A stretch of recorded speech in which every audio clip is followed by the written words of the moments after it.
I can hear you. Thank you. I hear you too.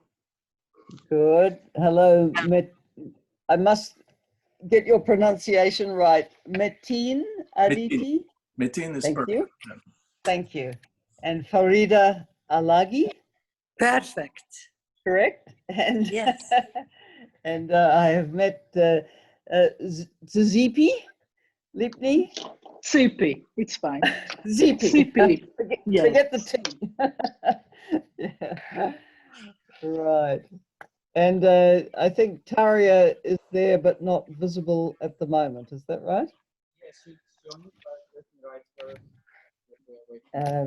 her. Ni hao, David Pan. Yeah, hi, ni hao. How are you? Ni hao. Ni hao. You're in Thank you. New Zealand, Auckland? Yes, I'm in Auckland. That's Rangitoto Island in Auckland Harbour behind me. Wow, there's a real background, huh? Yeah. Cool. Thank you. Yeah. So here is the 3 o'clock in the morning, so I didn't sleep. Oh, that's terrible. Where are you? I'm in California. Oh, Yeah. Schwarzman College is in California. No, I am over here, Schwarzman College in Beijing. Yeah, that because you're from Tsinghua, right? Tsinghua, yeah, Tsinghua. Tsinghua. Puhuuko toi Helen Kiinaa? Se saattaisi puhua, nimittäin Australiassa Japani ja Kiina on Japania. Joo, useimmat puhuu japania. Mun sisarelapsetkin oppinut koulussa oppikoulussa japania. Hello, Rafshan. How are you? You are in the Baku? In Baku.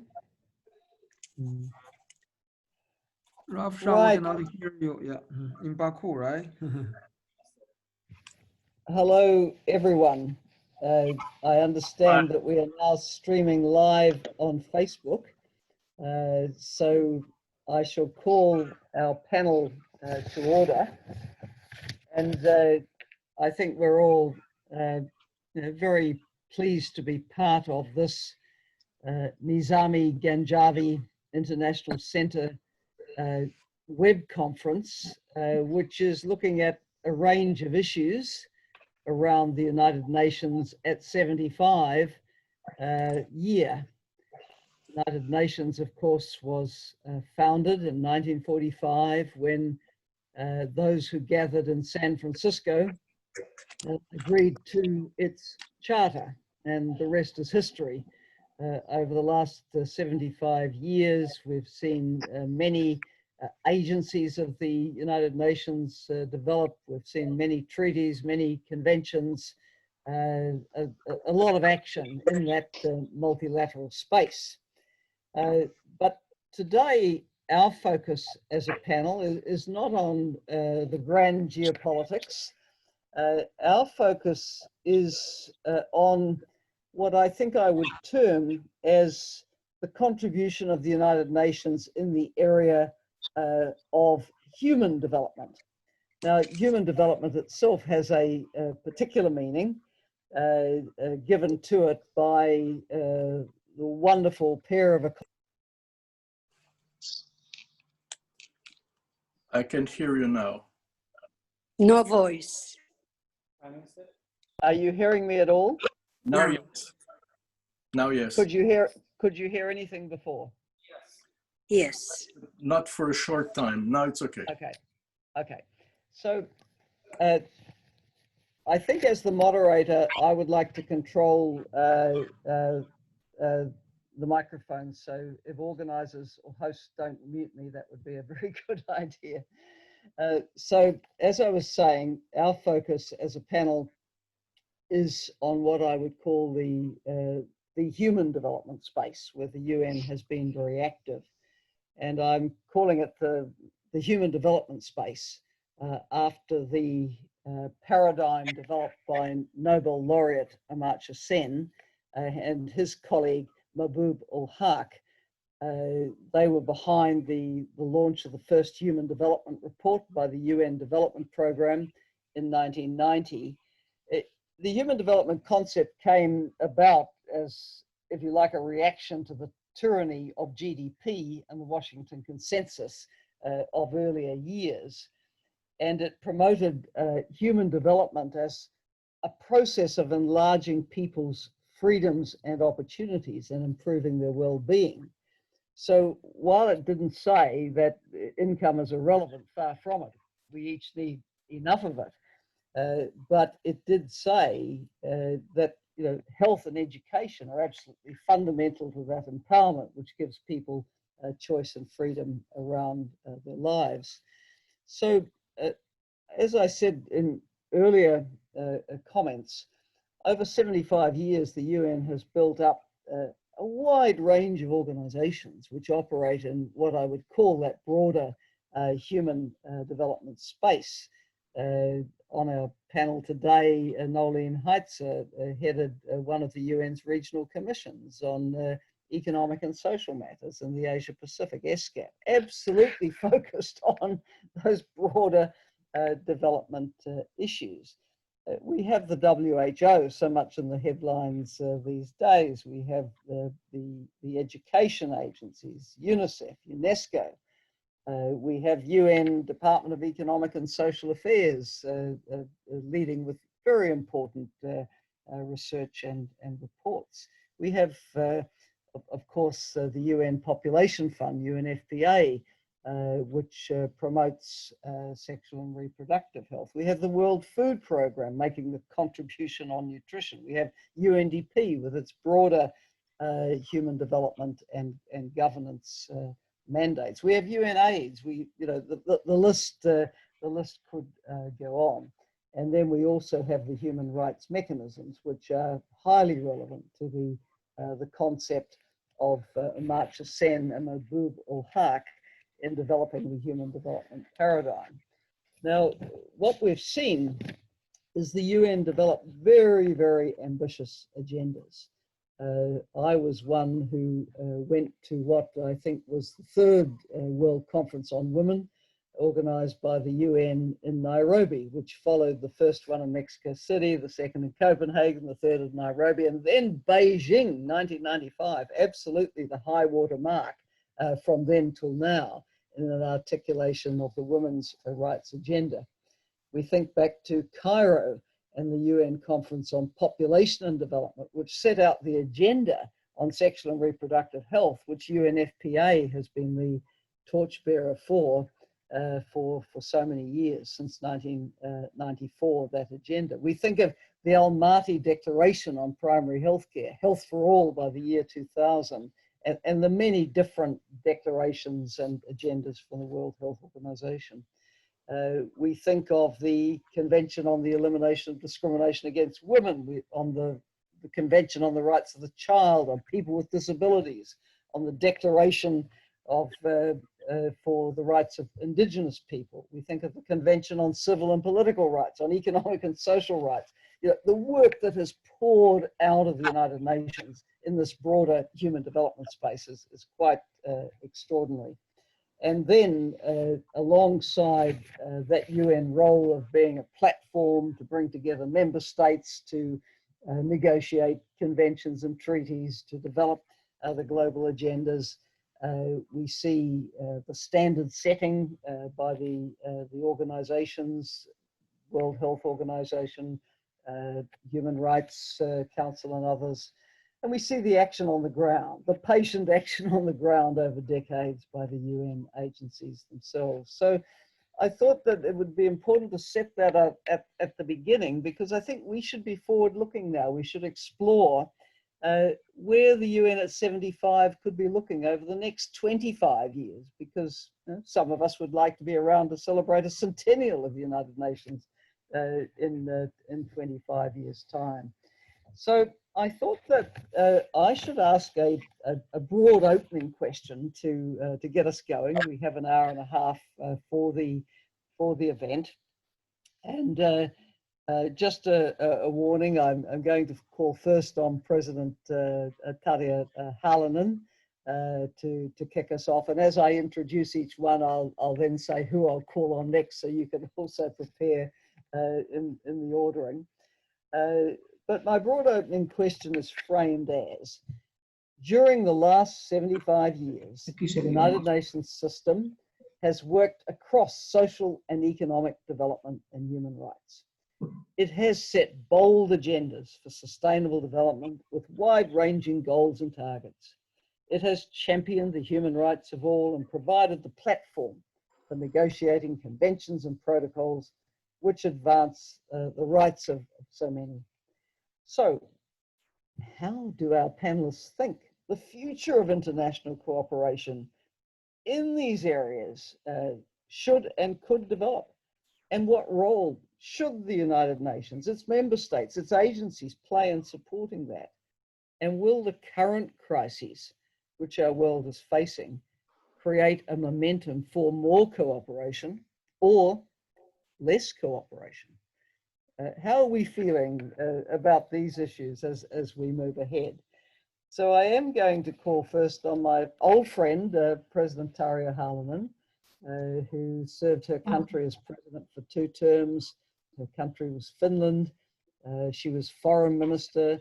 Indeed, President Tarja, I think we first met when I came as a very young prime minister to the Millennium Summit, and you were a co-chair of the Millennium Summit, which approved the Millennium Development Goals. You have such a long history in this area. You've been a huge champion for women and for sexual and reproductive health and rights.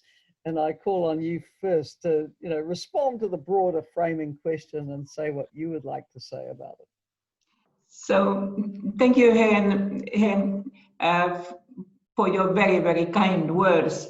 So, my best greetings from the north, the very, very north, from Helsinki, from Finland. But we have a very warm weather today. We are always lucky when we get a warm day in summer here, but we are worried about the climate change because not only the people, but also our nature, it's very much used to these circumstances. So yeah, I remember also the Millennium Goals, which was a certain type of the diplomatic surprise, a positive surprise that the countries together with Kofi Annan could agree in such kind of a short time about a fantastic agenda. So that was one of the first very high summits where I have had a pleasure to be closely involved. But then we noticed, of course, almost immediately after this Millennium Goals have been accepted, that something which was very important for the welfare of the people in everyday life was lacking. And this was work, decent work and employment. And that's why then it has been discussed in United Nations what to do, and then finally ILO, International Labour Organization, took a responsibility to organize a global commission, the World Commission concerning globalization. That was the time when it was a very, very hot demonstrations around the world for and against globalization. And so after about not quite 3 years work, so the president of Tanzania, Benjamin Mkapa, and I co-chairing the commission with a wonderful group of the people, including, for instance, Stiglitz and other very well-known economists, we found that we have to show that globalization have this kind of the dual role, that it's both the good and bad, what is the normal for most of the systems. And then we got afterwards, we got in 2004, we accepted the decent work agenda to be part of the Millennium Goals. And then concerning the SDGs, the Sustainable Development Goals, it was put in the very beginning, also in the list of the 17 Sustainable Goals. So I would say that even that was an ILO which made this big reform. So it was thanks for the United Nations family that this kind of the hot and difficult agenda like globalization could be accepted. And that's why I will say to your question that I don't see any other such kind of the global organization which could be better fitting for the future of our world than United Nations. And it's concerning both the headquarters, but also the different organization UN has. But the fact is, of course, that the organization cannot be stronger than what are the member states, what's their will. One of the, I would say the slightly negative side in UN is that this is mainly the organization of the governments. So parliaments are not so well represented. NGOs has been taken into the discussion, but it's not just based on the rules. And so I think that the whole idea of sustainable development is built now at the broader agenda, which means that the governments, presidents, parliaments, they are all warmly welcome to be on board.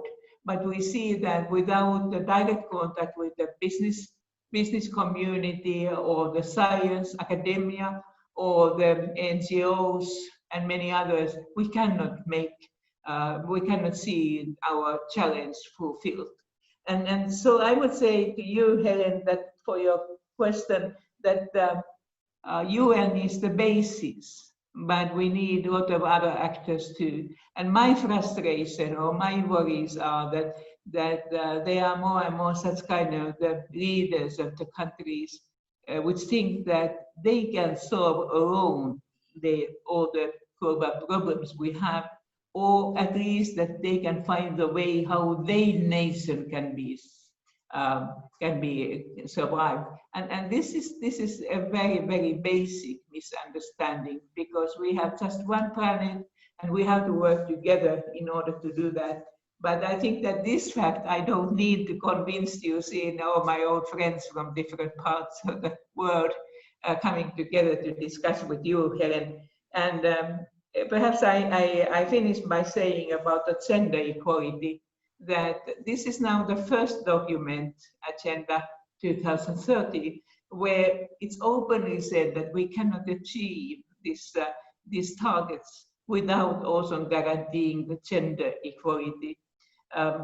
In New Zealand or in Finland, which are the champions in women's political rights, it's good for us to remind that when we have made a quite a successful century for the women and girls, so the next task is that we have to encourage also men of today to find the new role of the modern man in order to get a harmonic future. They have to find it by themselves, but we can support them like the progressive men have supported women during the last century. So thank you. I hope I didn't speak too long. Not at all. And you know, you brought out some important points. If you think of the words that begin the UN Charter, they say, "We the peoples." But of course, the UN quickly became "we the member states," and so it has been a battle. It's been a battle for civil society, for example, to break down the doors to be heard. And as you say, the world's parliaments, obviously, they're not the governments, they're the parliaments. And then Kofi Annan opened the door through the Global Compact to dialogue with the business sector. That, of course, had its advocates. It also had its critics. And Noeleen, who was at the UN at the time, may well want to allude to that. And then the role of science and academia. I think the Sustainable Development Solutions Network has been quite important in gathering its views and bringing it forward. But for sure, these days, international discussions can't just be governments. There's got to be input from the broader society. So thank you so much. Now, I'm now going to come to Tzipi Livni, who has had a very significant political career in Israel. And we remember Tzipi particularly for her time as Deputy Prime Minister and Minister of Foreign Affairs, but she held many other important positions as well, including as Minister of Justice. And Tzipi, you've been a good friend of multilateralism and international cooperation. You've done the yards at the UN and in many places. So we really look forward to hearing your thoughts. Yes. Exactly, thank you. And I will start with exactly what you said, that I believe in multilateralism. And I think that speaking about the United Nations, I would not exaggerate if I would say that now is facing a strategic threat. Because the United Nations was established not just an organization. The whole idea of the world order after the horrors of the Second World War was to create different institutions, and basically on top of this, the United Nations as representing set of values that the different allies were connected to and believed that they are worthy not only to promote, but also to defend. And therefore we have also the Atlantic Charter and NATO and so on. Now what's happening now, and this is something that worries me the most, I mean, it's one thing to speak about reforms within the United Nations and so, this is one thing. But basically what is happening is that the leader of the free world, basically the United States, that sponsored the idea of multilateralism since day one, decides that America first means also that they are not part of this. And when this is the message, when the entire international community is facing this kind of a pandemic like the corona, and the president of the United States decides that he's attacking the World Health Organization, that part of the agenda of this discussion is to speak about freedom. Freedom is and about helping one another, and about the role of the United Nations in bridging social gaps within the international community. So the whole idea is that nobody is just no country or no nation would focus just on their own one's needs, but would see themselves as part of the international community. And I think that the most important, since I mean all of us in this panel understand what we are facing. And the real question, I think, is what will happen in the day after? I mean, is there a chance to go back to an understanding, global understanding, that we share the same values? If we cannot have a global understanding, can we have something that would be like 100 states, or those that really believes in the values of democracy? And the values of democracy means also bridging social gaps, helping the human being who is also a citizen of the country, and of course, freedom. So this is one possibility. I hope that this would happen, because the modus vivendi, the modus operandi of the international community for so many years was working together in an understanding that there is responsibility of the strong one to the weak one. Now, if this would not happen, one option, and I hope it would not happen, but it can be a chaos, basically, without leadership, without real role of the United Nations or all the other organization, including the World Bank, the IMF, all these institutions. And the third option, that maybe this is what is going to happen, is that instead of multilateralism that we are familiar with, that connects countries with the same set of values, we will have international powers or countries that will be that would represent completely set of interests. And if this is the situation, I think that we are going to face a completely different world. So I think that this is really a delicate moment. I believe that the elections in the United States would define where are we all going in a way.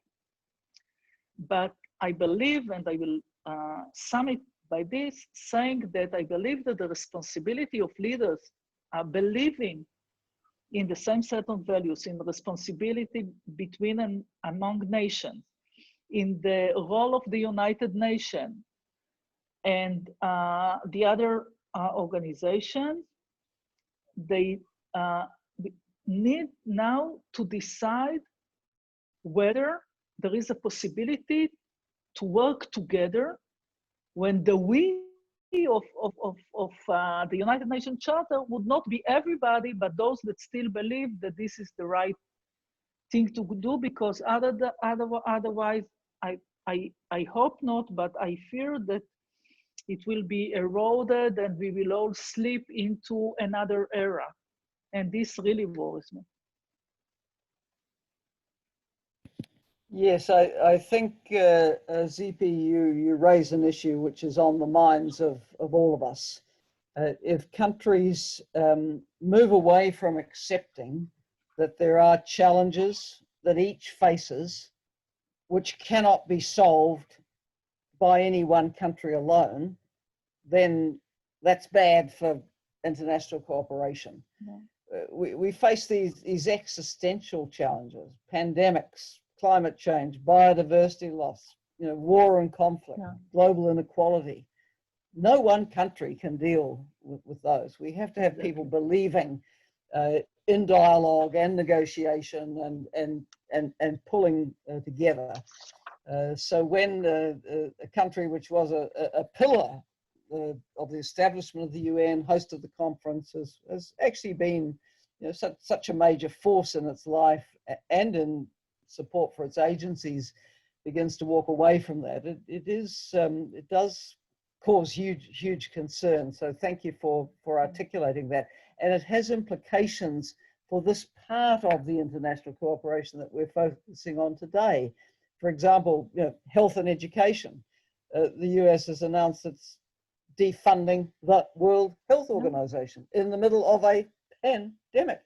It has walked away a number of years ago from UNESCO, which is so important in global education, norm and standard setting and dialogue, not only for education, but for science and for peace and culture generally. So, that it is cause for concern. And, as we know, pendulums swing in the United States, but let's hope they're back as the force they were in 1945.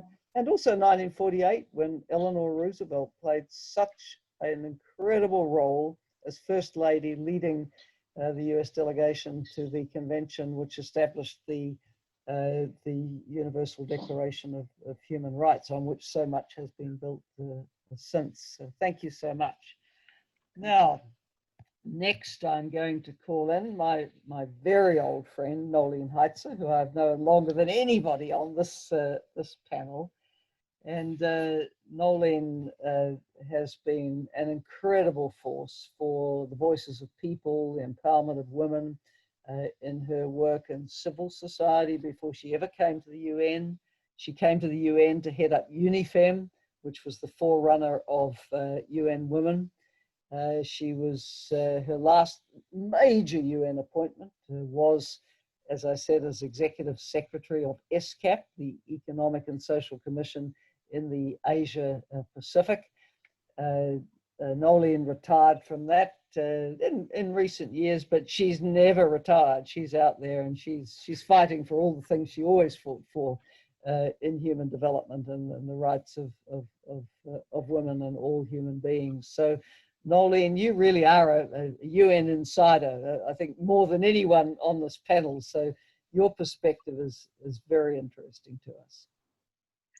Thank you very much, Helen, for that wonderful, comprehensive introduction. And it's such a pleasure to be here and to have you to moderate this panel and to be with so many friends and distinguished participants. I thought that since so many issues have been brought up, it would be good to, as we look into the future, to also take a moment to remember the past. And I want to remember 4 very powerful ideas that was negotiated at the birth of the United Nations and that have actually created a fairer global order without which we could not have brought forth the Human Development Agenda nor the Human Security Agenda, especially after the age of empire and after the Second World War, and which actually has brought us to our present. So what are these 4 big ideas? One is peace, that we have to replace military aggression and war by negotiation and collective security based on ground rules and shared values. Secondly, independence, that people have the right and freedom to be politically independent after the age of empire. But there are shared responsibility linked to development that all nation states must pursue economic and social policies and action to improve the well-being and living standards of all their population, independent of gender, race, ethnicity, class, and so on. And that finally, the 4th idea is of human rights. And this is so critical, that every individual in every country share an equal claim to dignity, to respect, and to a life that is built on freedom from want and freedom from fear. And in fact, these 4 ideas and the courage at that time in order to build the international cooperation and the institutions to create not just the global order, but to implement and to help the countries implement these huge agendas based on shared values and shared responsibilities. I wanted to kind of stress that because in a sense they were and remain indispensable if we want to create a future that is secure and that is more inclusive. So let me now come to what you have mentioned, Helen, in terms of the huge and bold agendas that have been put in place for human development and for human security. And we have the building blocks of how to build a better society: health, education, freedom, participation, the reduction of inequalities, everything that we are focusing on today. And we have indeed, and I don't want us to fall into any kind of a depression, if you like, at this particular time of crossroads, but to understand that we have indeed made huge strides in reducing poverty and creating a global middle class. And we have to believe that within many people that we live these shared values, and that in fact, those who have invested in the empowerment and agency of all their people, especially in women's leadership and participation, have brought about greater economic and social transformation. So in other words, there are stakeholders of the shared values and shared responsibilities. We have, of course, our governments, and not all governments are the same. There are problematic governments, as we have seen, and problematic leadership. But at the same time, there are huge understanding of what needs to happen if we want to build a better future. And I think that we need to be able to understand that there are interests, there are huge interests to actually re-establish the type of global order that we have actually benefited from. I wanted to kind of stress that as we talk about the 75th anniversary of the UN, we are also celebrating, as you have mentioned, Helen, the Beijing Plus 25, that we are celebrating that agenda. We're celebrating the 20 years of the Security Council 1325 on women, peace and security. We are also celebrating 5 years of the Sustainable Development Goals.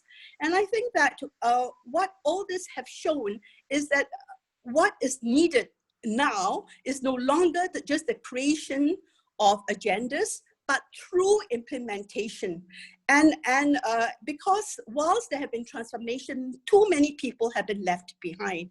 And COVID-19 have shown and magnified the vulnerabilities that we have seen in terms of human insecurity, in terms of people falling back into poverty, into joblessness, into hunger on an unprecedented scale.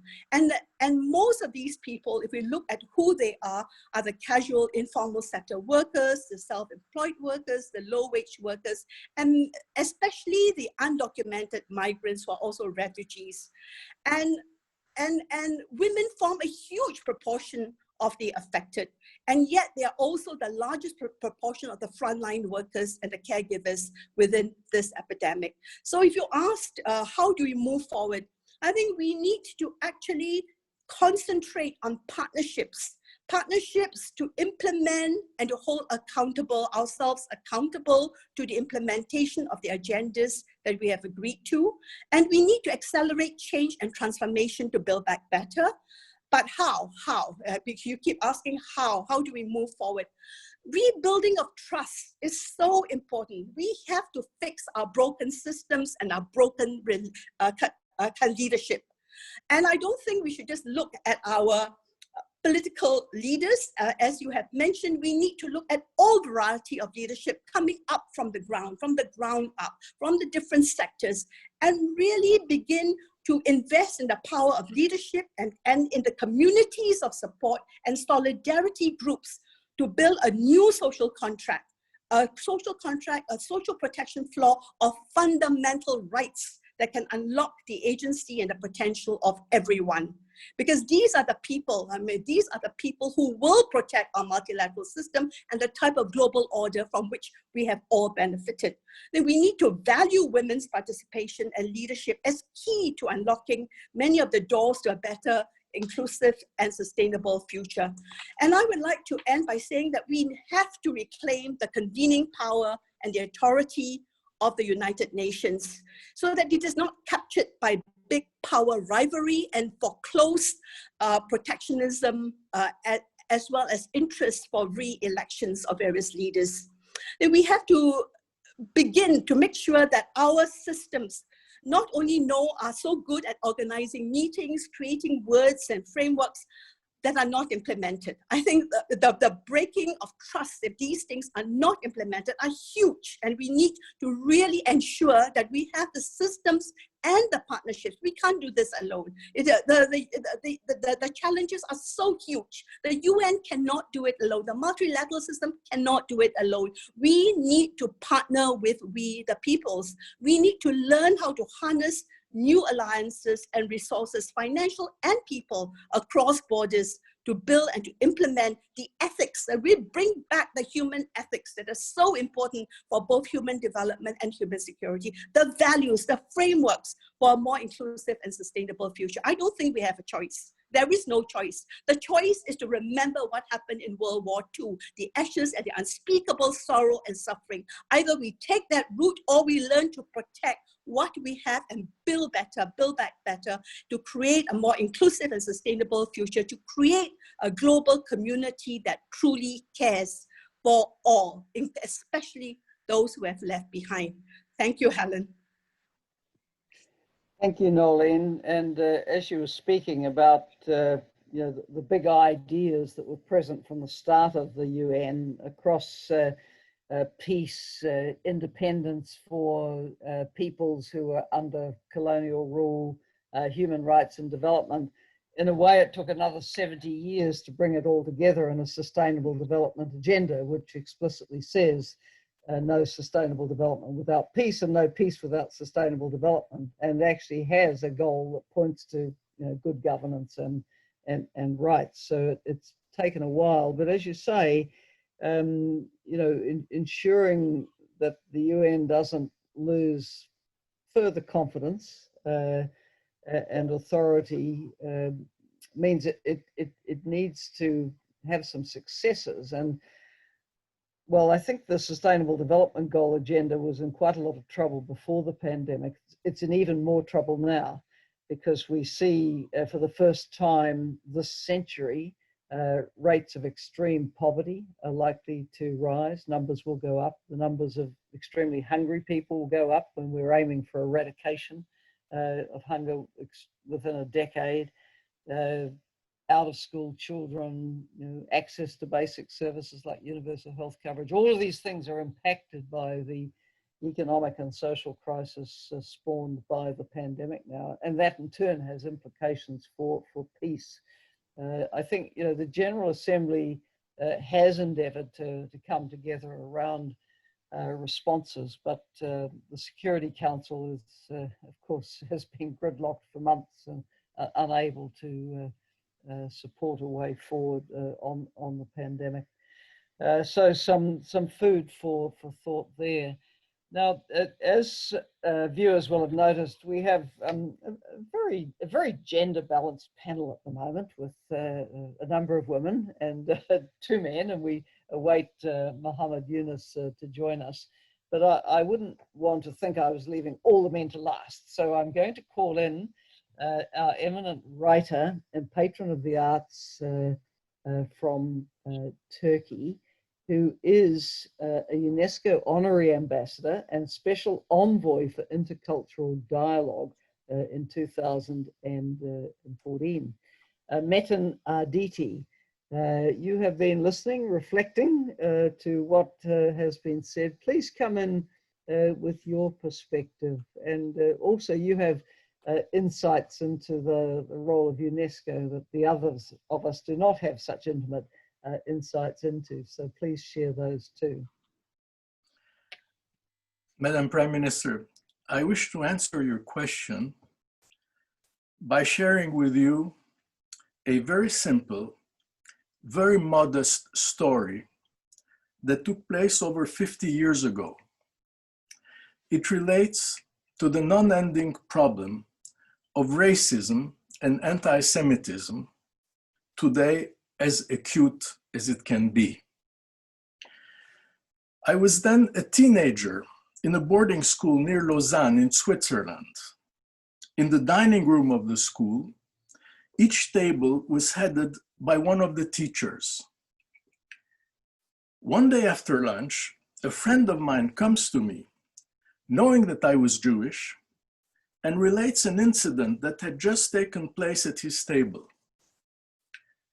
The person heading his table was our sports teacher, a Mr. Vicker. For some reason during lunch, he addressed one of the boys by saying, "What manners are these? Were you brought up by Jews?" I immediately went to the school president, Madame Jomini, and pleaded with her not to let the incident pass. She firmly reacted, called the sports teacher into her office, then called me and let the two of us alone. Mr. Vicker was not an intellectual, but he was sincere. He immediately apologized and gave me his explanation as to why he had used such horrible words, "Were you brought up by Jews?" He said, "In my family, I must confess, this is how we spoke about Jews at the dining table." During the half-century that followed that incident, I have never, ever heard anyone give such a candid answer as to why he or she made a racial comment. Today, many efforts are being undertaken to fight racism and anti-Semitism. The Holocaust is taught in many schools. Hopes are pinned on culture as the key to mutual understanding. To be frank, I believe in none of these efforts. Let us just remember that in the 1930s, the most cultured nation in Europe was Germany, and we know what happened then. Mr. Vicker's answer sends me to another person who was his exact opposite, Hannah Arendt, the philosopher, who said, "To think, to pretend to have a thought, one must be capable of making the difference between good and evil, between what is right and what is wrong. A thought can only be constructed on the difference between those two concepts. For this distinction to be natural, to be part of the DNA of a person, it must be inoculated in the very early stages of life. Nothing ever will replace the lasting effect of a parent teaching his child, this is right and this is wrong. We are all human beings. We are equals. Everyone deserves your respect and your affection. Yet, as we witness huge efforts everywhere these days to fight the disease of racism, I must admit I have read or heard nowhere anyone saying the key to fight racism and anti-Semitism rests with the family. Are these good news or bad news? I think they're excellent. The largest network on earth is the families. It exists, it needs no investment. How do we tackle it? That's another question. The United Nations organization has a history of being instrumental in major conventions and protocols. But what we're talking about here is of a much lower level. How could we have reached the parents of my sports teacher, Mr. Vicker, and raise their consciousness regarding their responsibility in helping their child distinguish between good and evil? The UN has an operational arm with regard to culture and education. It is UNESCO, of which I have the honor of being part. I will take this project up with my good friend Marianna Vardinoyannis, Goodwill Ambassador, and Mrs. Audrey Azoulay, Director General of UNESCO. Ladies and gentlemen, any advice or expression of interest would be received with deep gratitude. Thank you for your kind attention. Thank you so much for those reflections, starting with that personal experience. And what is extraordinary is that the principal had the wisdom to put you with Mr. Vickers. And he had, he conceded he was wrong. It says to me something about the power of dialogue, actually. It's just a very powerful story, and reminding us of the powerful words of Hannah Arendt is extremely important in this context as well. So Metin's set out a challenge, which is there for others to respond to as our dialogue continues. I would like to bring in next Farida Allaghi, and Farida has done so many things. I'm not going to possibly try to summarize them. But actually was one of the civil society leaders who came together to lead to the establishment of Civicus, which has been such an important global voice for civil society. And when we talk about the civil society in the UN, we think of all the voices that Civicus represents and how important it is to have them at the table. But Farida, you're currently a senior advisor to the president of the Arab Gulf Program for UN Development Organizations, Ag Fund, which is a very, very important fund. You've been director of its Women and Child Division. You've done so many things. So we welcome you and invite you to share your perspectives on the range of issues that are surfacing in the conversation now. Thank you very, very much, Helen. It's going to be a big challenge because, yes, indeed, I'm an insider within the UN. I have been for the last, 35 years of my life. Hello, Noeleen, I enjoyed your intervention very, very much. I think many of the issues that you have raised were in my mind. I will skip them. And please bear with me because I come from a region, from the Arab region, that is really witnessing so many sad challenges and dangerous challenges. And of course, being a Libyan that have paid the price of being in exile dreaming of democracy and human rights and equality and peace and security for my people, here I am again sitting in Beirut, Lebanon, as a refugee, as a displaced person again. I think, of course, speaking about the UN, needless to say that none of us is going to deny that it is needed, very much needed. And neither any of us can deny that, yes, whether in health, whether in peace, whether in human rights, whether for women's agendas, whether for children, it has been trying in the last many, many years to really implement lots of initiatives.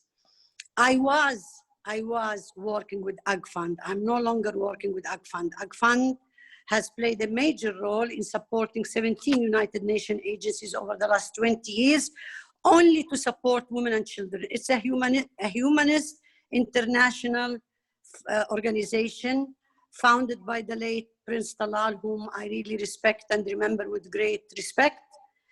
And so I have learned so much. We have been working together in Asia, Africa, Latin America, because we didn't have any distinction between regions, countries, people.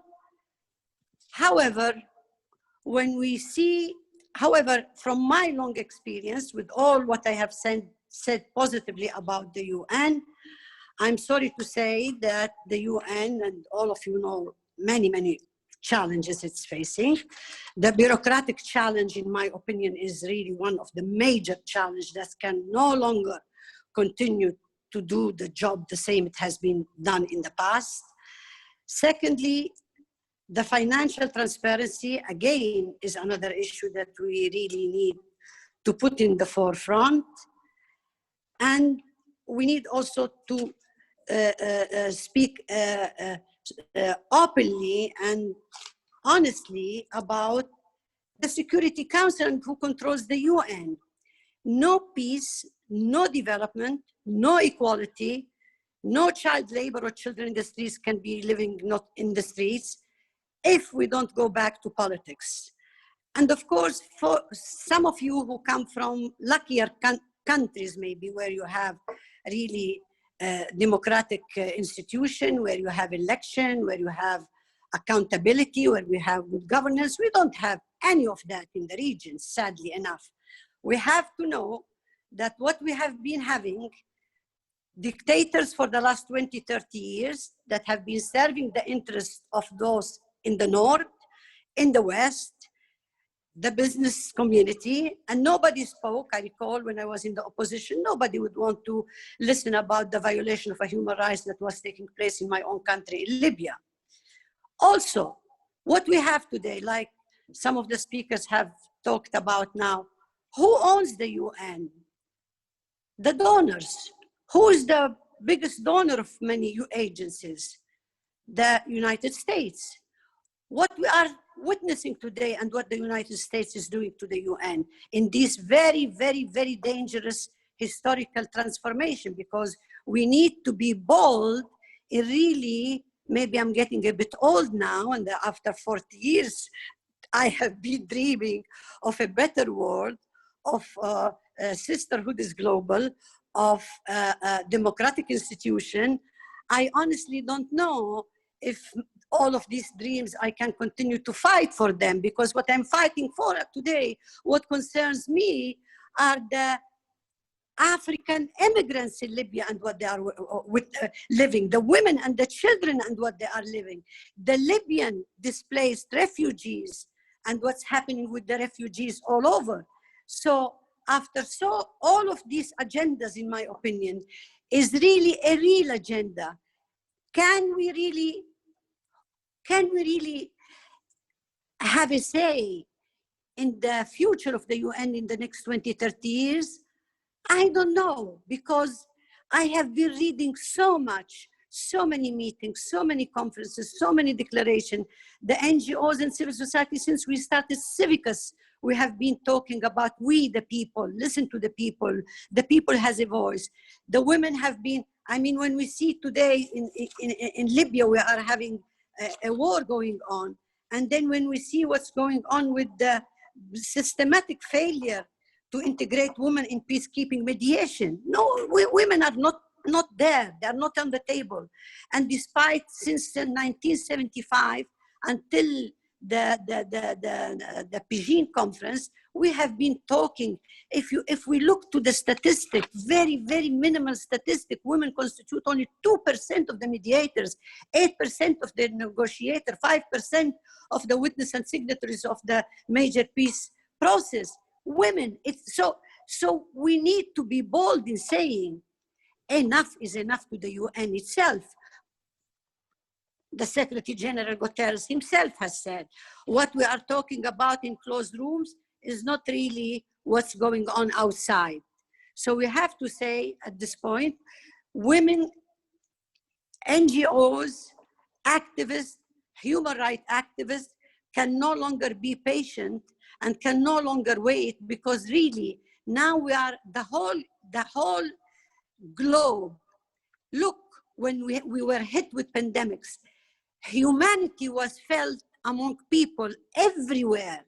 But then we were shocked with what was going on from WHO, the report from the scientists, the American administration. I mean, we have not been believing in politicians, and I'm afraid to say today, even the scientists is not telling us the truth. So how the people can really make their minds in building a better world? Of course, we have to continue to do that. And last but not least, I have really to say something. In our region, with all what we are facing, with all the problems, I think the violation of human rights of the Palestinian people is still a central, a major. We cannot forget it. It is one of the major issues that I think if we really don't reach a just peace solution to this major problem, for 72 years these people have been living as refugees, have been suffering violations of human rights, have been victims like many other people in different Arab countries who are colonized not by outsiders but by their own political leaders. So I'm sorry if I spoke longer than what I have been trying to talk about, but I really think a new chapter, an innovative chapter. I strongly believe today, youth. And for the last, 40 years ago, no more, maybe 6 years ago, for your information, I started my education when I was in a preschool in the church. And my friends were Italian and Jewish girls. As a young girl, I was really brought up with this humanistic feeling towards everybody. I have been a fighter for tolerance, but I'm sorry to say, with what's going on, with the anger, people are in the streets everywhere. People are fed up. People are saying enough is enough. In Beirut, Lebanon, in the United States, in Europe, even Europe, that we think that they have been enjoying democratic leaders and transparency and freedom of press and human rights. Now they are really out in the streets and saying enough is enough. So I do hope that in the next decades that the UN is going to continue to do its work. It has really to face itself with very new question, bold question, honesty, respecting the citizen, being transparent, sharing information, and being really part of the people and not part of the governments only. Thank you very much. Thank you, Farida. There is a lot of anger among populations in our world today.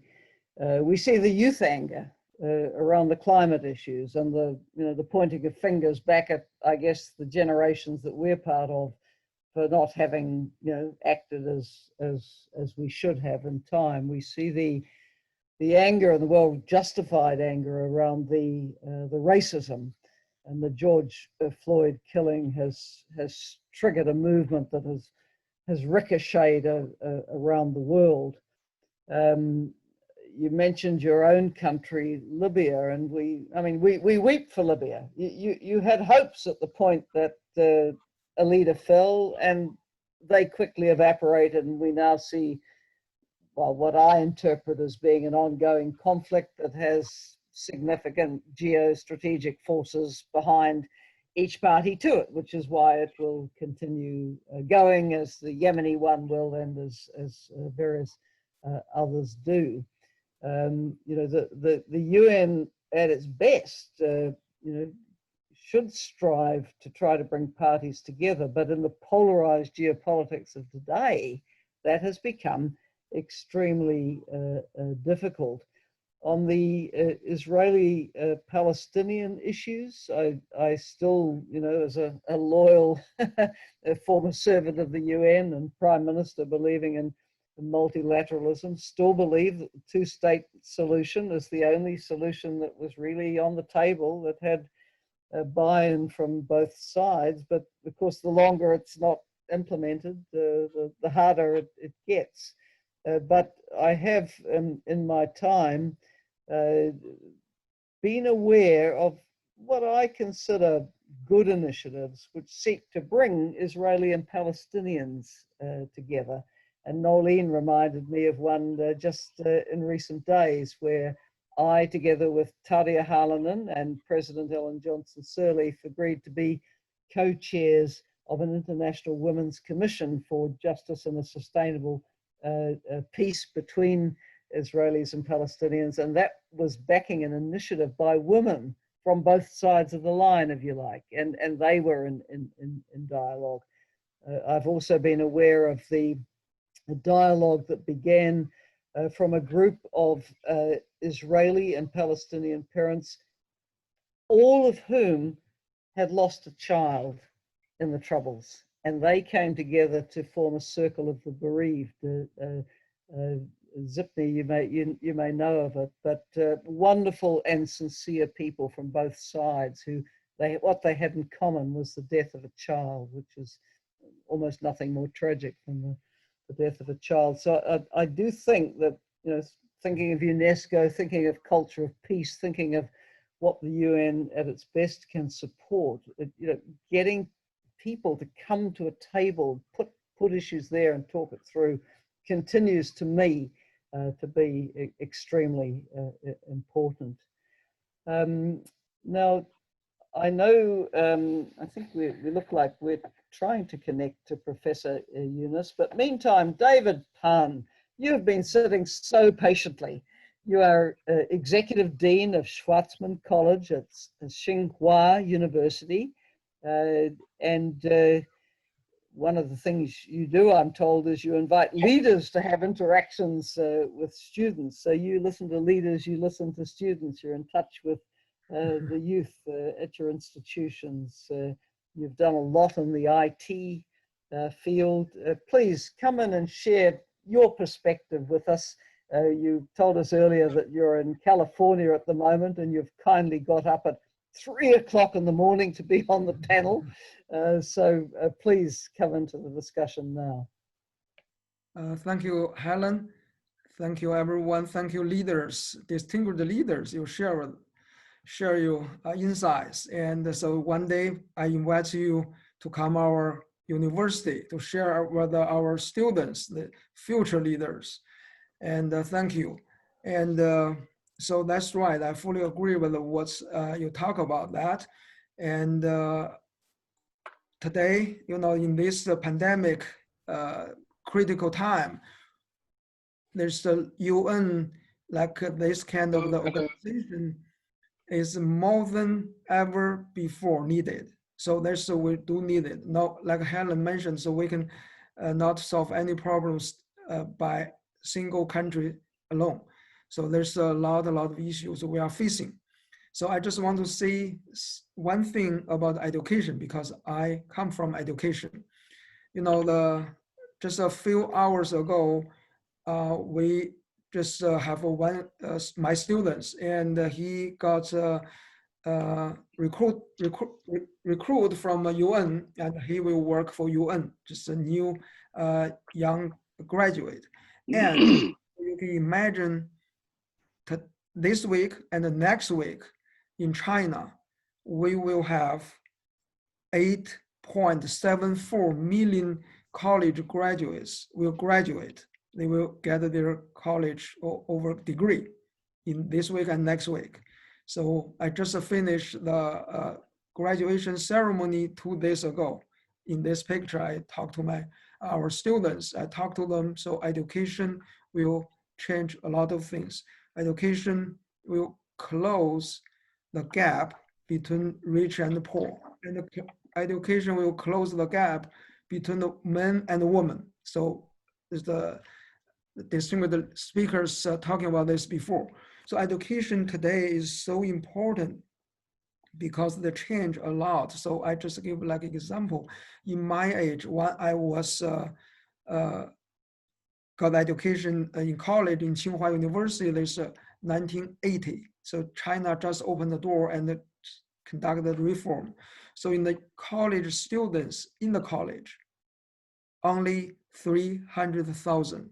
But today in the college, we have over 30 million. So 100 times increased. That support China growing in the last 40 years. So that's the education can change the whole society in one country and in the whole world. So back to the UN, we face a lot of issues. So the UN has a lot of functions. 70 years ago, so I'm in San Francisco. So there's a founded in San Francisco 70 years ago, but that's right after World War II. There's to try to keep the peace, like the peacekeeper. But today, the world changed. So the UN's functions should be changed in today. So for instance, like technology. So today, if we met this pandemic problem like 30 years ago, even the 20 years ago, maybe the 15 years ago. So we have to stay at home. We cannot do this. Like online teaching, online video, online conference, nothing. So we changed a lot, but UN's function should change. There's a short-term one. There's a long-term one. For me, I just want to back to my topic is education. So education is a long one, is the long term, the goal. And UN, if some countries get fighting, the UN can play some role, but it's a very limited today, we have to say. But for the education, for the long-term role, and the UN can play very, very key important role for that's the education, because education make us our first two excellencies mentioned. So that can make people understanding. So that's why the Tsinghua will have 4,000 international students today in China. It's unbelievable. If 40 years ago, it's zero. But now only one university will have 4,000 international students. Why this? Because understanding each other. So that's a UN can play tremendous roles. And our students from Tsinghua and the Schwarzman College, and they join like Model UN, and for the young generations, platform. And the different countries, over 100 countries, the young kids come together and understanding each other. I listen to their speeches.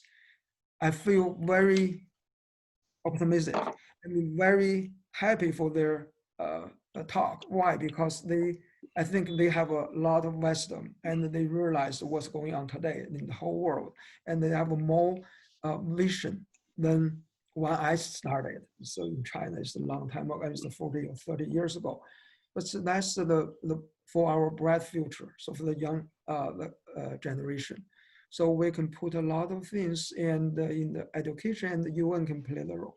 And also the other countries, I don't think any countries will give any objection for this.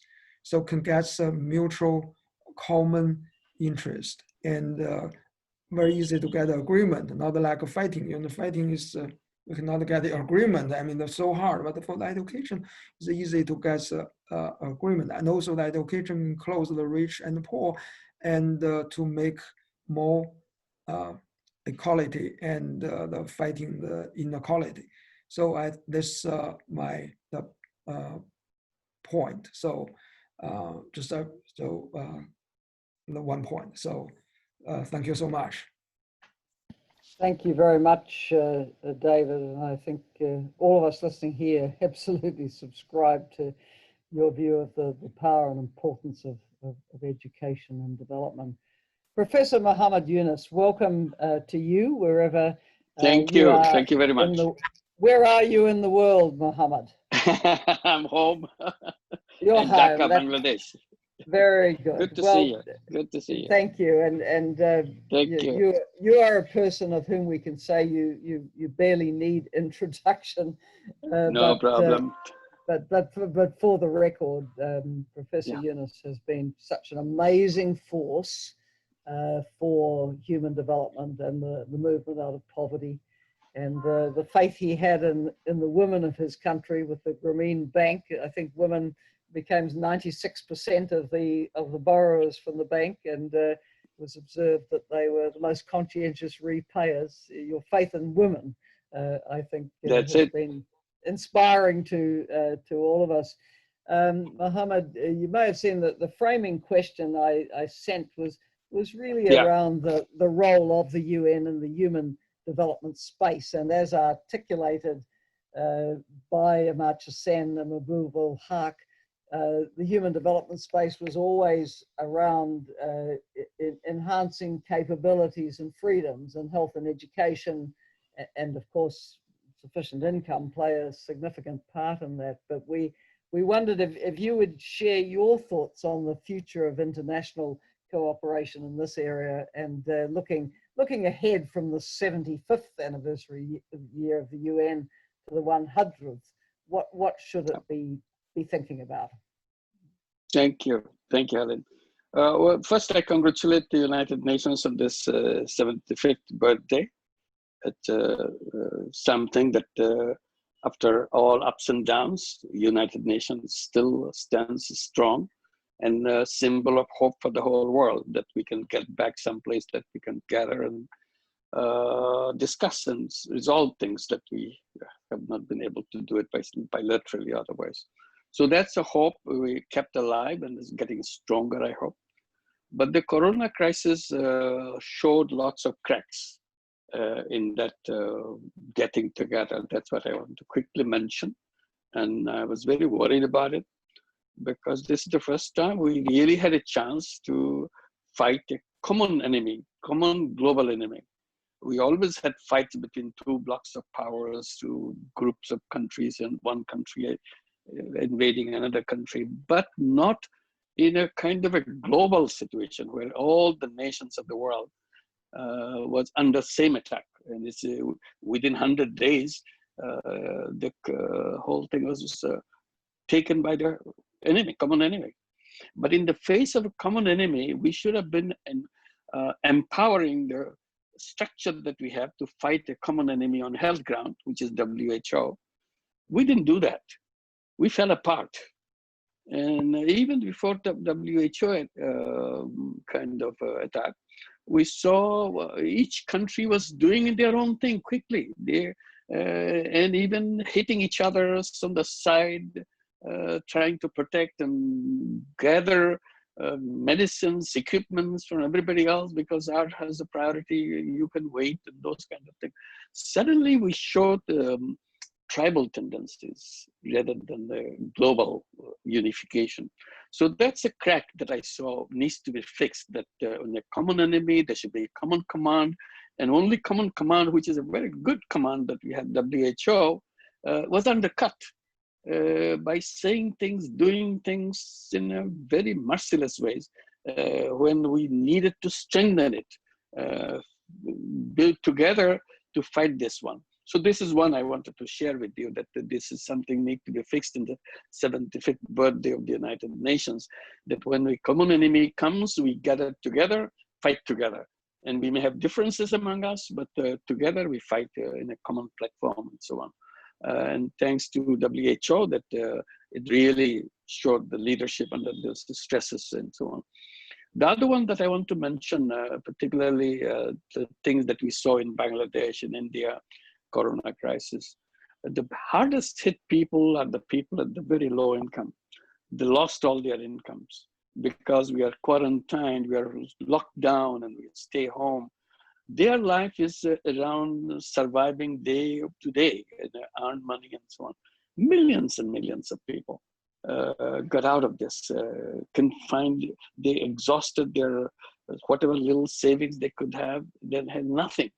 And then you saw a huge number, millions of them, trying to walk back home because there's nothing to do. Migrant workers in India, there's a very pathetic scenario there, and trying to go not few miles, 1,000 miles journey on foot because they had no other way.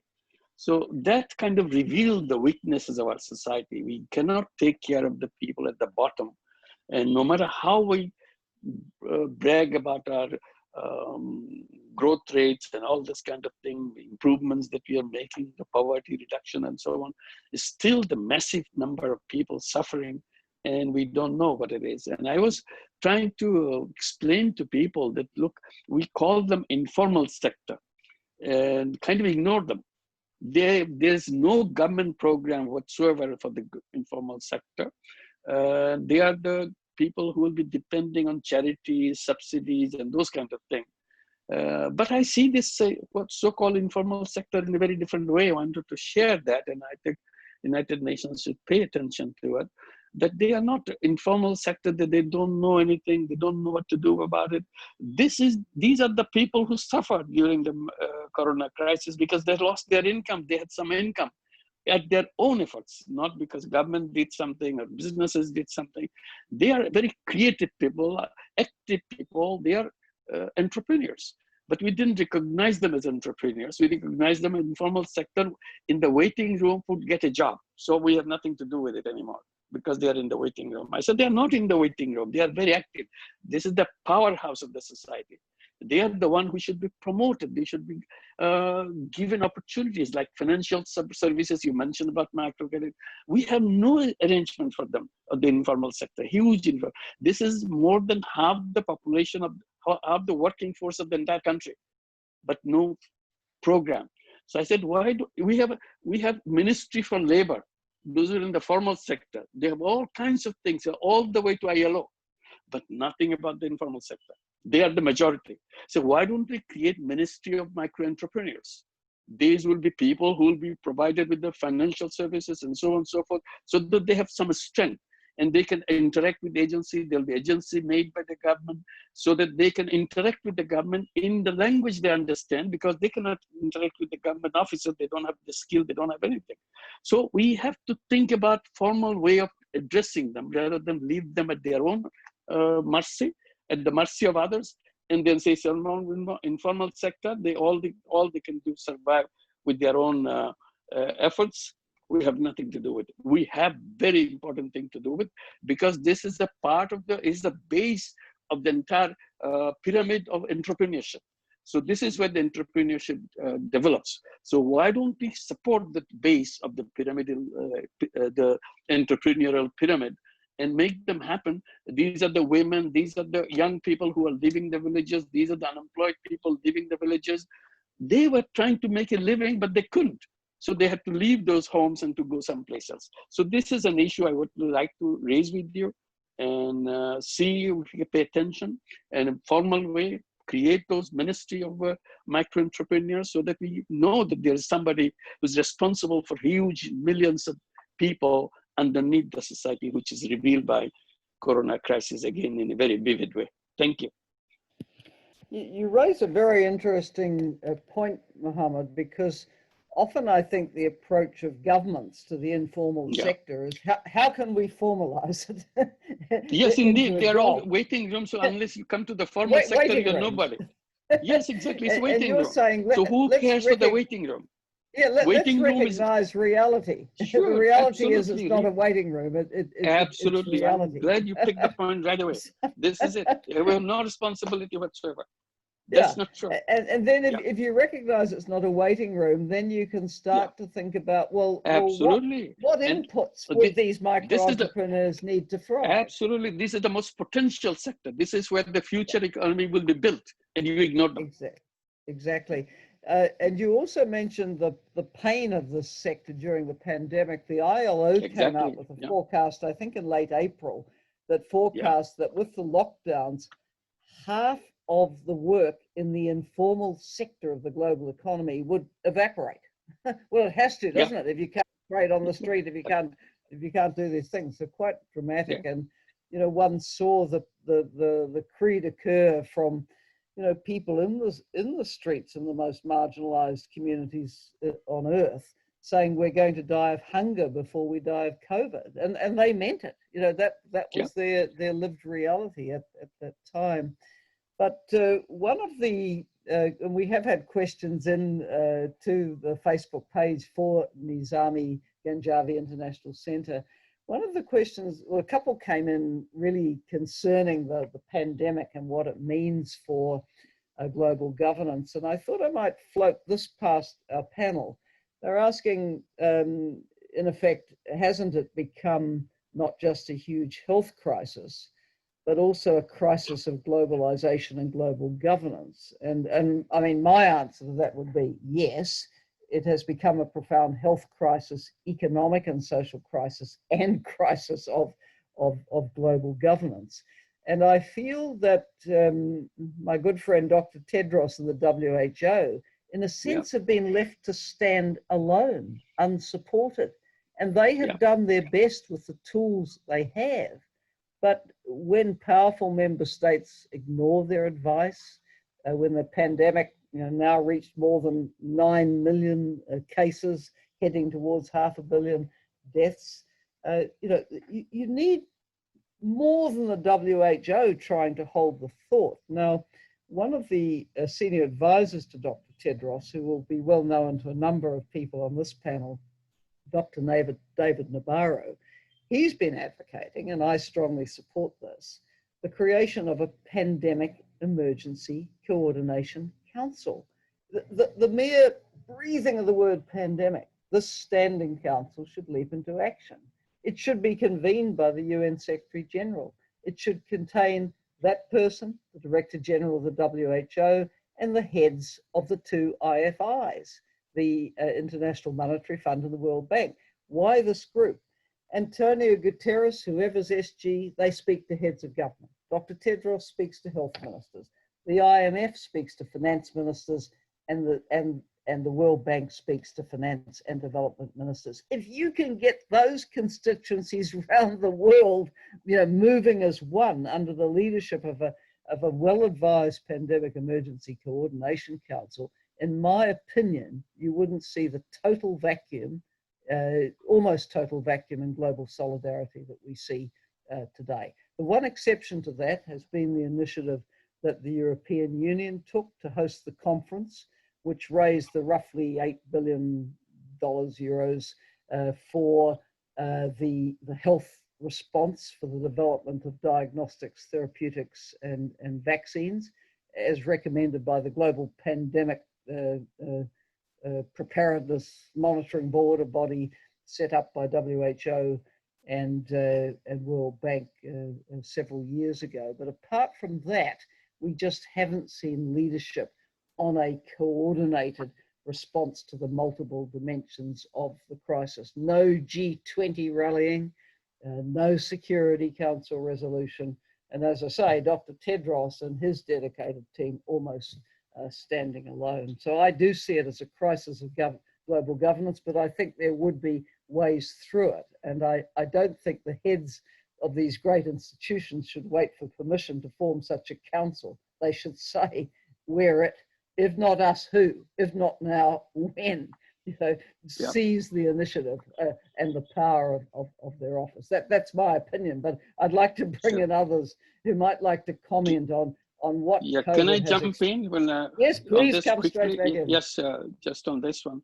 Again, you talked about the governance. Soon, within this week or within this month, we'll be circulating an appeal for the whole world to declare the vaccine as a global public good, so that nobody owns it, like patent rights and all this. This should be an open source product. This needs a common approach by the governments and so on. Yes, we want to make it a public good so that people can produce it wherever they can, and quickly it can be delivered to all the parts of the world, rather than concentrated supplying it to the USA, supplying it to the European Union. Now companies are declaring already publicly that this company will supply it to the United States, this company will be supplying it to the countries in Europe and so on. What happened to the rest of the world? Why can't we have it as a common public good? And we create social business pharmaceutical company, social business meaning that a business which is not intended for personal profit making, but doing it in a sustainable way, in a business way, at a cost price, making it, sharing it everywhere. And this will be a good time to do that. And we are advocating so that we can create that global social business pharmaceutical company to produce these vaccines. Will appeal to the universities who are coming up with the research thing, rather than be bought up by the big companies and then sell it to the highest bidder. It should be something that we are sure that everybody will go at the same time. My point here is, if that vaccine is not available, and the billions of people, it will not be available under the present circumstances, fake vaccine will be flooding the market. Look-alike vaccines, but absolutely nothing. This will be sold at a very high price to poor people, saying that this is the vaccine which will protect you, which will not. Somebody will make another billions of dollars with that. So this is an appeal I want to make, that we declare it as soon as possible as a public good, and social business pharmaceutical company can be invested so that we can create those facilities to make sure every place it can be produced. Thank you. Thank you, Mohammed. What is needed, may I ask, what is needed in order to adopt this idea of having the vaccine as a public good? Government decisions. Government decisions. Government decision. Sure, it could be United Nations resolution, something like that, so that we know that this has been assured that this is a public good. This is not some company owning that patent and make a windfall profit and play around with this business with the life and death. Yeah. Quite a lot of us. And first, we need another vaccine. We need we should have that first. No, this is coming up. Already it's in the public domain. It's they are declaring who will be bringing in what and what their policy would be. Already Sanofi has announced that they will be selling it to the United States, and then Oxford vaccines will be sold to European countries, and those are announcements. These are not speculations. We have already started that. I can tell that Finland and also other European countries, European Union countries, we have already started both the raise funds and trying to strengthen the cooperation for our common project in such a way that we are worried exactly, Mohammed Yunus, about the same issues what you said.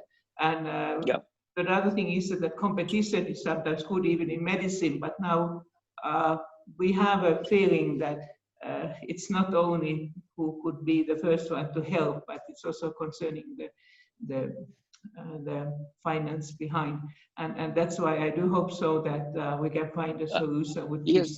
I'm not talking about the finance part of it. I'm saying that the fact that it will be common good, it's up to you to produce it. Anybody can produce it. You know that if the money has the master, so it's and it has. No, well, if you control the ownership, even if you have the money, you have no way, because you have to come to somebody has to come to them because they own the ownership.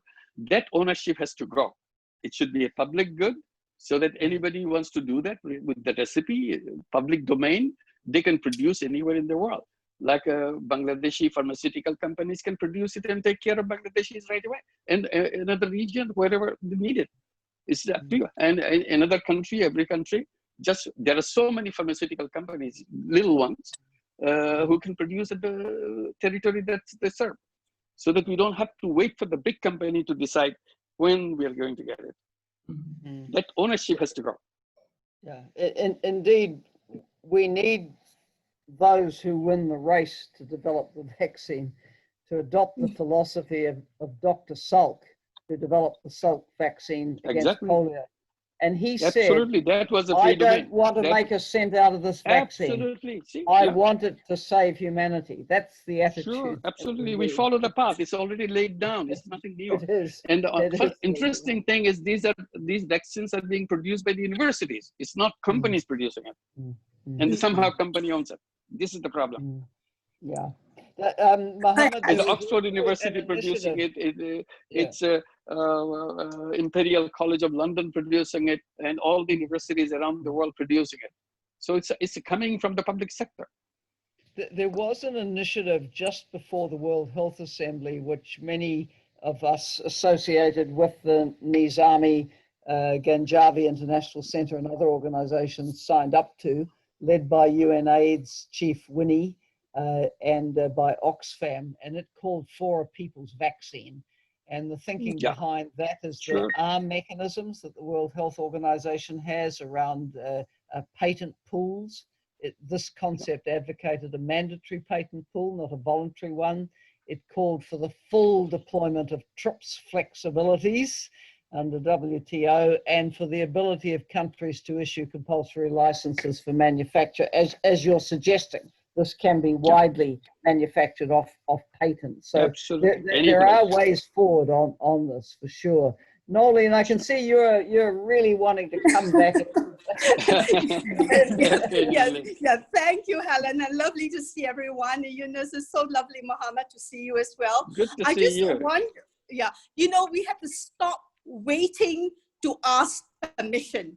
Don't wait for permission. I think there is enough of suffering that we have seen, and Helen, as you say, there's even the threat to the achievement of the Sustainable Development Goals. I think we have to reclaim the courage and the fearlessness of taking the type of risk that is necessary. And if we have to create, as you say, the Pandemic Leadership Council, let's do it.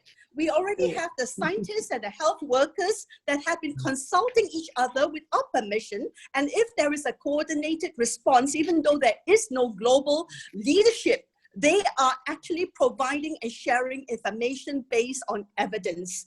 And I think that we have to be able to actually close this power gap and not wait for the big powers to exercise their power, because they are caught in a huge rivalry. And there is no way. They have destroyed our Security Council. They've destroyed and weakened the multilateral system. I think enough is enough, because they act from self-interest. I think we as people have to reclaim power and leadership, and to really use our networks, our institutions, and in order to look and really recast and rebuild hope to create the type of world that we want. The first thing we have to do, I'm very sorry to say this, but we really have to address the concentration of wealth. It is not all right to have the 1% concentrate of the population with concentrated power and privilege, because whatever it is, they will be influencing our politics. Our politics and our economics have come together, and they threaten human development and human security, and without a fully functional, I mean, the UN has been turned into a firefighter. To deal with all the pains and the problems when they exist. We have 80 million displaced people and refugees, and we expect the UN to solve it. Well, they can't, because the regional governments, not only the international superpowers, but the regional governments actually are also fueling the type of conflicts and wars that we do not know how to end. So in a sense, I think that we can't wait for our youth to save us. The youth have actually started their social movement. We have a social movement against racism. I think we have to learn to try to now bring all these different movements together and to rebuild many of the movements for justice and inclusion, and for basically for climate justice and for equality, to really, because there are people who are really fed up. There are people who are working at the local level. There are people who are trying to build new communities. They're trying to experiment and do innovation in terms of really strengthening our social fabric. I think we have to put all this together and really hold our governments accountable. And really, if they are not accountable, we should have to learn to change them. I mean, I'm sorry, but I think that that type of a more revolutionary, transformational approach is absolutely necessary. We can't go on with our institutions and try to just create and fix them in some of the broken places, because what is needed is a much deeper transformation if we are to give hope and if we are to ensure that our children and their children have a more secure future.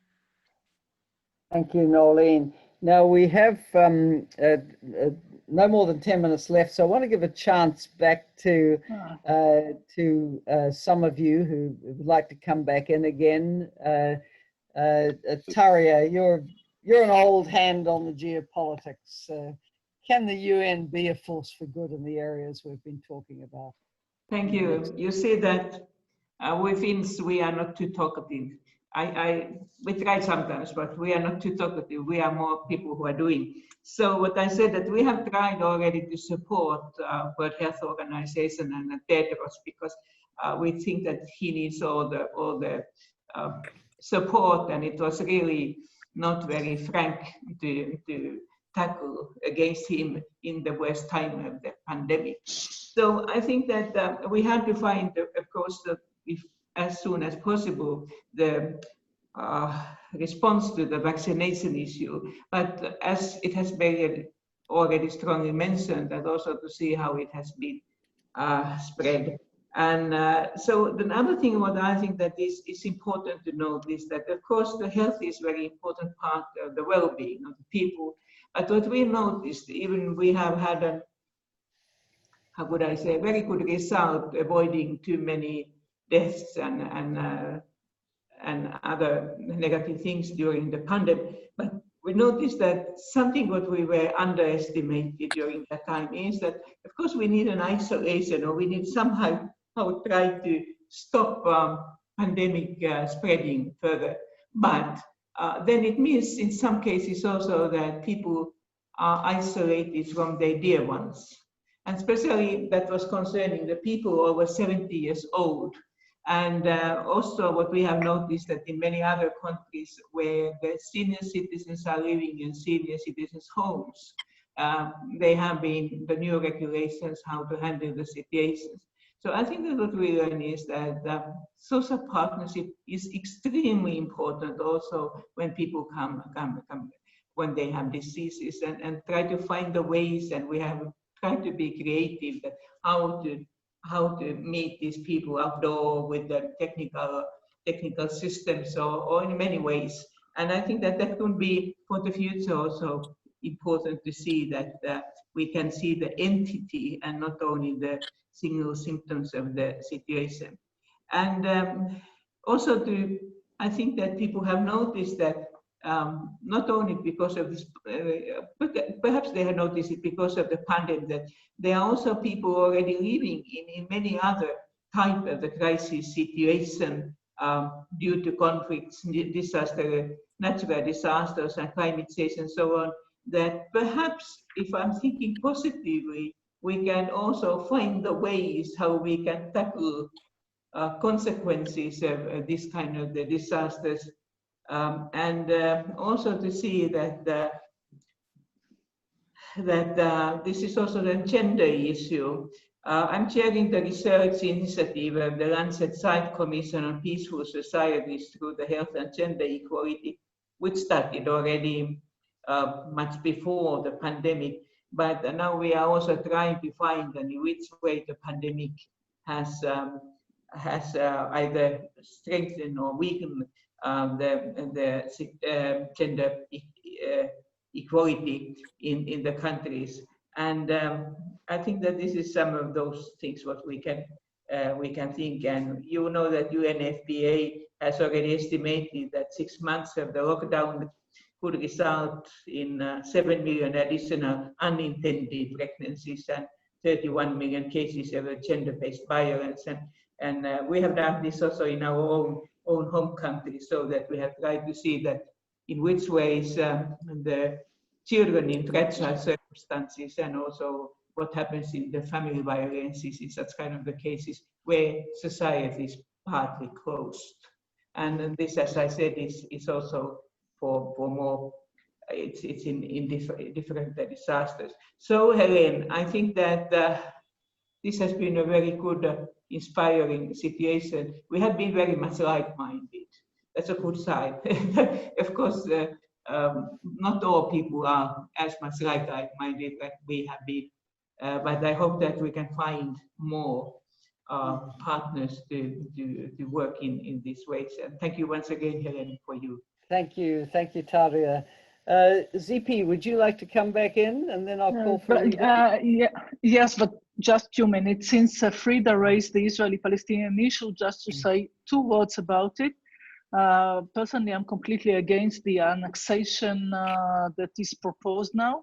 I believe that this kind of unilateral step is against not only the interest of the Palestinians, but also the interest of Israel. But I wish, and this is something that I say to my Palestinian friends, enter the negotiations room. The only way to stop unilateral steps is by show willingness to negotiate, because otherwise we are going, and we hopefully not past the point of no return. So and I just published an article in the Washington Post yesterday saying exactly the same. Secondly, since I raised the issue of the relevance of the United Nations today and the United States of not funding the international institution, I would like to follow just in a sentence to what Helen, you said, because it's not, when it comes to this organization, they are still functioning, and there's a need for a leadership. If the Secretary General would convene in his room the Bretton Woods organizations and other leaders, without, and I know that now the Security Council is not really functioning, but to try and set a kind of a vision or a plan, what needs to be done.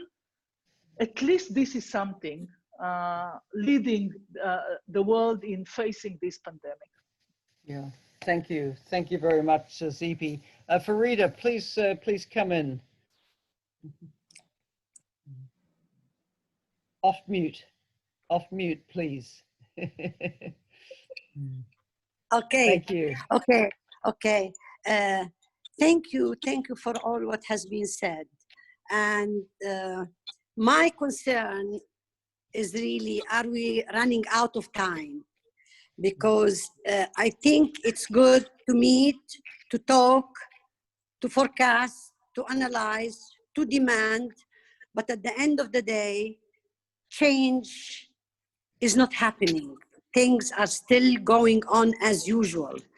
And in my opinion, that the UN, again, I would say is good in principle, but very bad in practice, very late. Not only the UN, even many civil societies. But nevertheless, I strongly believe that we cannot, particularly our generation, we cannot definitely give up. I think technology is playing a major role in building the bridges between youth, between women, between activists, between citizens. Also, technology is playing a major role in really bringing out in the past, information was in the hands of government. We have suffered a lot of lack of information. Now, despite lots of the information is serving certain interest groups, but nevertheless, if the technology is really bringing to us so much information, as Noeleen has indicated, I think, and I have to say it very openly, I hope that the Nordic country, Finland, New Zealand, the Nordic country, and the progressive European countries have a very major responsibility in really putting their interest, their force, their power in, so to speak, bringing back humanity to us. Humanity is hijacked.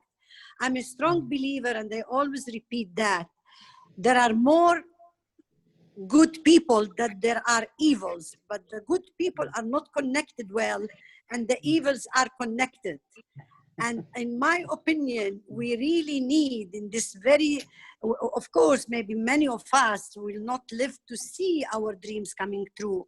But what gives me power when I see young Libyan women in the middle of the desert by doing so much to confront the pandemic, because the health system is really zero, is really bad. And people everywhere in villages, in communities, in particularly women, even I am in Beirut, in Lebanon, and the demonstration that took place in October were led by women and by youth. So there is this force, there is this hope, there is this movement. We also need to learn as activists, as civil society activists from our past mistakes. We cannot only keep blaming governments and keep blaming the UN. We also have a responsibility to build bridges, to continue to fight corruption, and to really confront war, because wars, our region is the center of all the challenges that many countries will be paying. So I do hope that by Professor Yunus, I'm very, very, very happy to see you. I met Good Professor to see you. Yunus Thank you.